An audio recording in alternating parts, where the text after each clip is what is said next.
120, 130, 140 years ago, people's relationship with their entire world was judged by the amount of distance they could travel. And back then, you could only go as far in a day as you could walk on foot, or maybe by horse and carriage, and in the case of the favored few, go by train. Now, our relationship with the distance around us has changed since we could get on an airplane and travel anywhere in the world, literally on a couple of hours' notice, if we can get to the airport, get through the security, and afford a ticket. In my lifetime as a blind person, a similar transformation has happened in the very experience of being blind.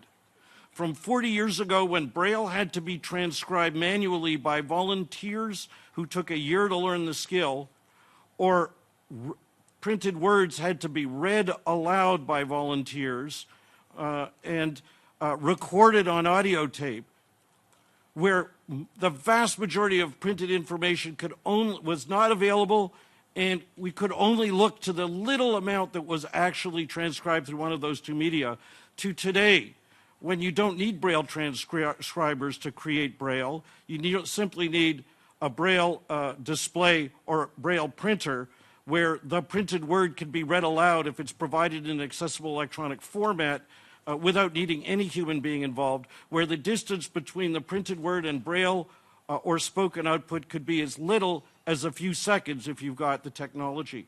That kind of transformation has changed the entire experience of being blind. Technology can be that much of an unprecedented game changer for the better, but at the same time, if it isn't designed right, it could as dramatically slam doors in our faces that previously were open. If schools or employers adopt new technology that is not designed to accommodate our needs, we could find that educational or employment opportunities that we used to have access to have become unavailable to us because of technology. It is on that basis that we turn to the conversation we have this afternoon about what we do to make sure technology works for good and not for bad. I'd now like to turn to Advocate David Lepofsky, who will sum up the session and talk about technology from his point of view.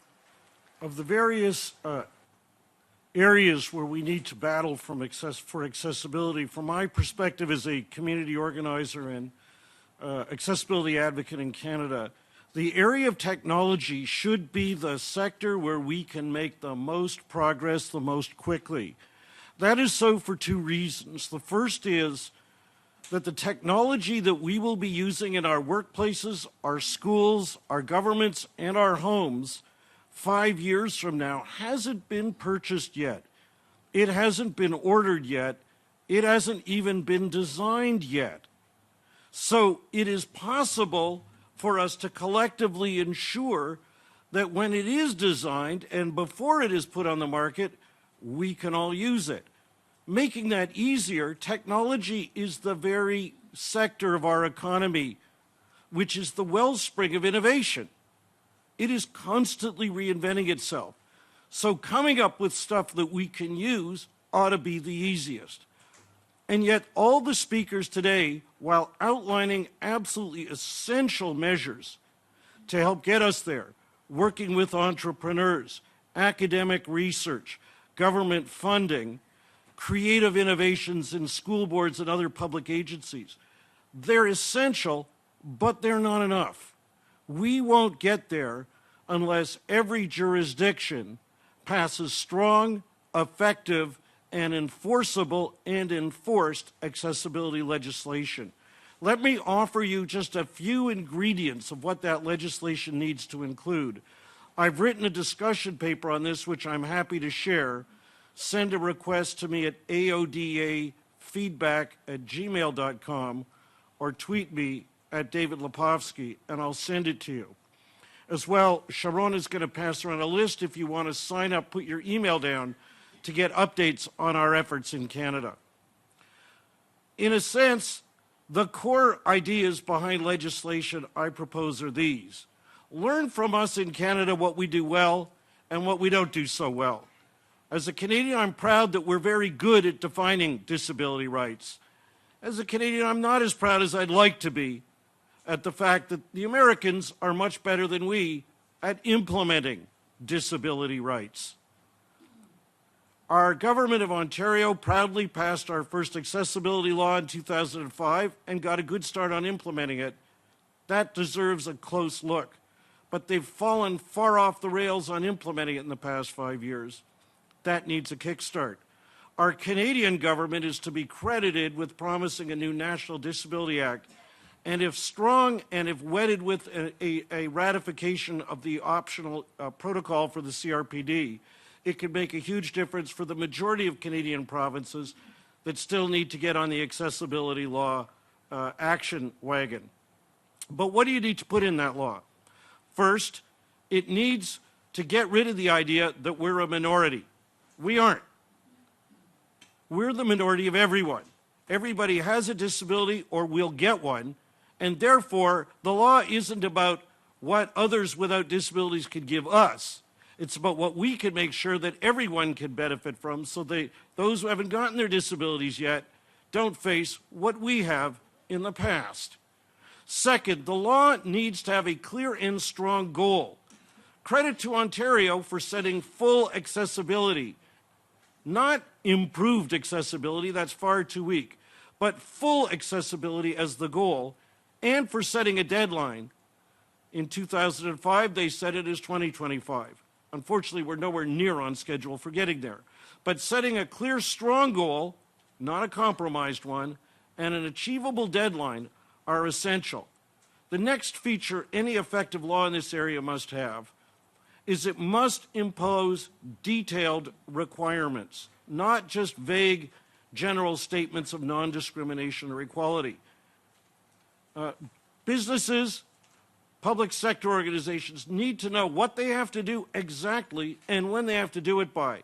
Governments in drafting this legislation have to get over the myth that people with disabilities want to regulate everyone and obligated organizations don't want to be regulated at all. We actually have a shared interest in having clear directions on what everybody needs to do and when they need to do it by. Next, it is absolutely essential to focus, especially in the information technology area, not just on removing old barriers, but fundamentally on preventing the creation of new barriers. Every jurisdiction must make it a matter of law and public policy, for example, that not one penny of public money or whatever currency you use will ever be used again to create any new barriers against people with disabilities. That's a proposition that no one can dispute. Next, we need to use the public purchasing power to induce entrepreneurship. A combination of governments requiring accessibility and technology and only spending money on accessible technology will increase the drive in the private sector for entrepreneurship in this area. Of course, at a conference like this, we would all agree that there also has to be effective enforcement, but just that cliche is not enough. It is important to drill into what effective enforcement must include. To begin, it must not operate on the proposition that we must first educate for years and then start enforcing. I know of no more effective educator than an effectively enforced law. You want people to come to a seminar or workshop to learn about how to do accessibility, make it the law to do accessibility, and make it clear that enforcement is going to start, they'll come and they'll learn. And they'll learn very well. That's not to say that enforcement has to be brutal or draconian or excessive, but it's got to be clear, it's got to be expected, and it's got to be manifest in public. It's important to mainstream enforcement. Don't just have accessibility enforcers, rather find every lever of government power that can be borrowed or utilized. Health inspectors, give them an accessibility mandate. Environmental inspectors, add accessibility to their list.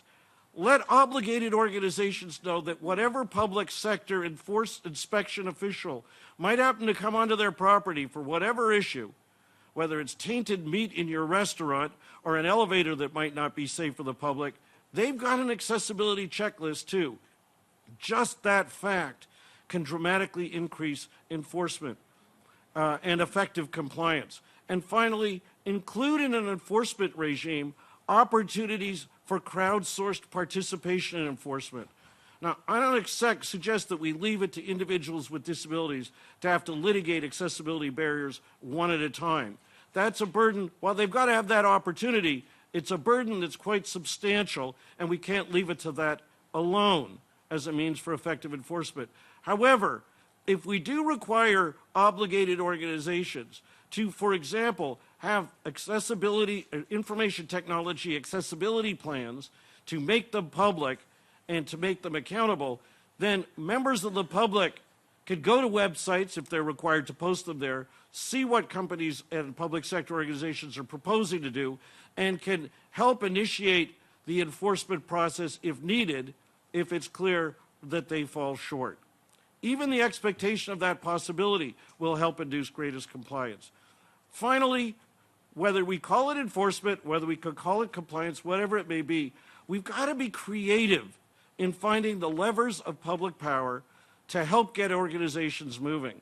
One illustration I will conclude with comes from Toronto, and just this past Monday night.